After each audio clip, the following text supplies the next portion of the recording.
अपने भाई कांग्रेस पार्टी के वरिष्ठ नेता और राजस्थान के उप मुख्यमंत्री रहे आदरणीय सचिन पायलट जी का स्वागत करता हूं और निश्चित तौर से हमारी मीडिया के भाई साथी यहाँ उपस्थित आज आपके बीच मौजूद हूँ। जैसा कि आप जानते हैं, उत्तर प्रदेश समेत 4 राज्यों में विधानसभा के चुनाव चल रहे हैं और उत्तर प्रदेश के चुनाव बहुत महत्वपूर्ण है, न सिर्फ इस राज्य के लिए लेकिन देश की भावी राजनीति के लिए भी।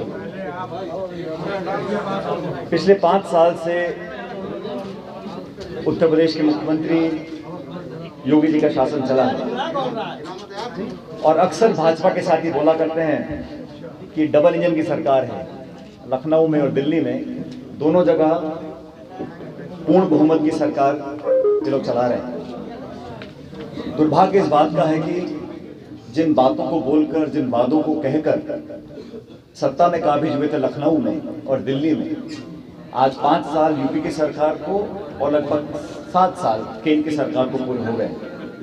हर वो तबका जिसने इन पर विश्वास किया, चाहे वो नौजवान हो, चाहे किसान हो, मध्यम वर्ग हो, महिलाएं हो, हर व्यक्ति, हर वर्ग जिन्होंने इस विश्वास में वोट दिया भाजपा को कि इनके शासन के आने के बाद कुछ स्थिति बेहतर होगी।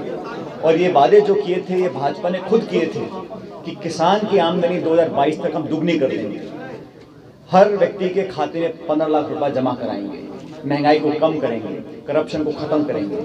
आज जब हम पलट कर देखते हैं इन 5 सालों में उत्तर प्रदेश में जो हालात पैदा हुए हैं उसके लिए कौन जिम्मेदार है?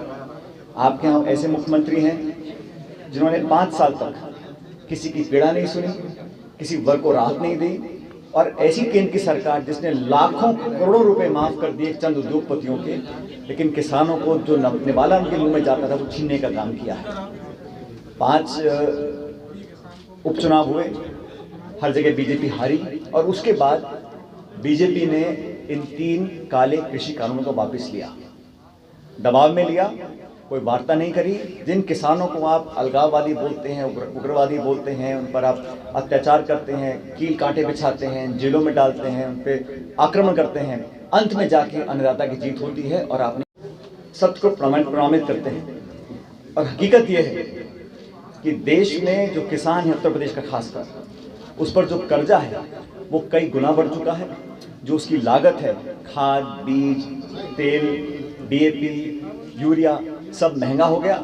और वो लोग जो कहते थे कि किसान की मदद के लिए हम सरकार बनाना चाहते हैं, उन्होंने किसान के साथ न सिर्फ धोखा किया है, किसान पे अत्याचार किए हैं और किसानों के मान सम्मान को ठेस पहुंची है।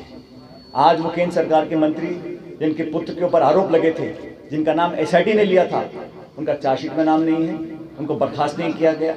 आप किसानों को दबाने के चक्कर में उनको कुचलने का काम करेंगे और फिर किस मुंह से जाके आप किसान से वोट मांगते हैं? भारतीय जनता पार्टी बिल्कुल बेनकाब हो चुकी है और दोनों सरकारों ने मिलकर किसान का शोषण किया है। आज पेट्रोल डीजल 100 रुपए का हो गया, गैस का सिलेंडर 950 रुपए का हो गया। नोटबंदी की गई थी कहकर काला धन समाप्त हो जाएगा और आंकड़े बताते हैं कि काले धन का और नकदी का जो फैलाव है और फैल गया, पहले से ज्यादा हो गया है। हर उस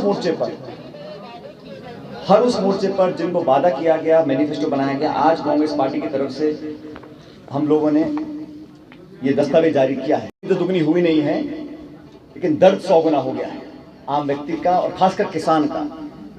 ये अन्नदाता जो उस पूरे देश का पेट पालते हैं, अन्नदाता जो देश का पेट पालते हैं, उनके साथ किस प्रकार से अत्याचार किया, शोषण किया, आर्थिक रूप से कमजोर किया और सबसे ज्यादा उनके मान सम्मान को ठेस पहुंचाई है। इनका जवाब देना पड़ेगा। और योगी जी की सरकार और मोदी की सरकार ने भुगतान की बात हर बात करते हैं। आज अलग अलग दल बोलते हैं हम सरकार बनाएंगे तो 15 दिन में गन्ना किसानों का भुगतान कर देंगे। 5 साल तक सरकार आपकी रही, कितने लोगों का भुगतान किया? कोई आंकड़ा आपके पास नहीं है।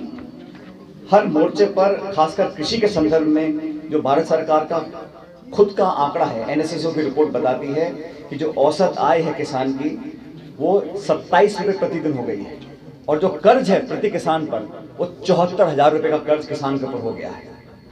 जी ने कहा कि 40% टिकट देंगे तो दिए और हम लोगों ने सड़क पर जनता की आवाज बनकर संघर्ष करने का काम किया। मुझे खेद है जो प्रमुख विपक्षी पार्टियां उत्तर प्रदेश की हैं, चाहे वो बसपा हो चाहे सपा हो, वो कभी जमीन पर दिखे नहीं, धरातल पर उनका कोई मौजूदगी नहीं रही। कांग्रेस के कार्यकर्ता सड़कों पर गए, जेलों में गए, डंडे खाए, धरने दिए, प्रदर्शन किया और हम लोगों ने अपनी नैतिक और राजनीतिक जिम्मेदारी निभाई है। पब्लिक भी देख रही है कौन बेहतर विकल्प हो सकता है और बनारस में तो मुझे पूरा विश्वास है पहले से कहीं ज़्यादा बेहतर हमारी पार्टी का यहाँ पर परफॉर्मेंस रहेगा। अंतिम चरण जब चुनाव होंगे और हम एक बेहतर विकल्प बनकर उभर रहे हैं, ये बात अब जग जाहिर हो चुकी है। लेकिन हमारा दायित्व है कि विपक्ष में रहकर सकारात्मक हम भूमिका निभाएं। प्रियंका जी ने चाहे कोई घटना घटी हो, हाथरस की हो, लखीमपुर की हो, सबसे पहले पहुंचकर उस बात को रेखांकित किया। गरीब, दलित, महिला, किसान, कमजोर वर्ग, जहां भी कहीं अत्याचार शोषण हुआ उसकी बात को उठाने का काम उन्होंने सबसे जरूर और सबसे मजबूती से रखा।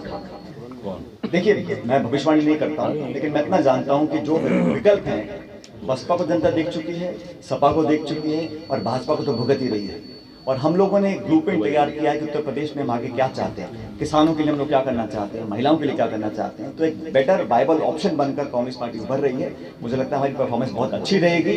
ये बात सही है कि हम 30 साल से सत्ता में नहीं हैं, लेकिन हम लोगों ने अपना पॉलिटिकल जिम्मेदारी निभाई है और आज भी मुझे लगता है एक बेहतर विकल्प, एक बेहतर ऑल्टरनेट बनने की क्षमता कांग्रेस पार्टी में है। और जब देखिए चुनाव के समय भारतीय जनता पार्टी का जो लोग विरोध करते हैं, पॉलिटिकल विरोध करते हैं, उन सबको साथ आने की जरूरत है। हम लोग सबका साथ लेते हैं और हम लोग नहीं समझते हैं कि इसमें मजहब, धर्म, जाति देखनी चाहिए। जो जो ताकतें, संगठन, नेता, कार्यकर्ता भाजपा का विरोध कर कानून के दायरे में रहकर, संविधान के दायरे में रहकर पॉलिटिकल बातें करकर उनका विरोध करना चाहते हैं, उन सबको साथ लेकर हम आगे बढ़ रहे हैं। लेकिन व्यक्तिगत कौन आया कौन गया मैं इसको टिप्पणी नहीं करना। सचिन जी, प्रियंका गांधी ने लड़की हूँ लड़ सकती हूँ कैंपेन लॉन्च किया था।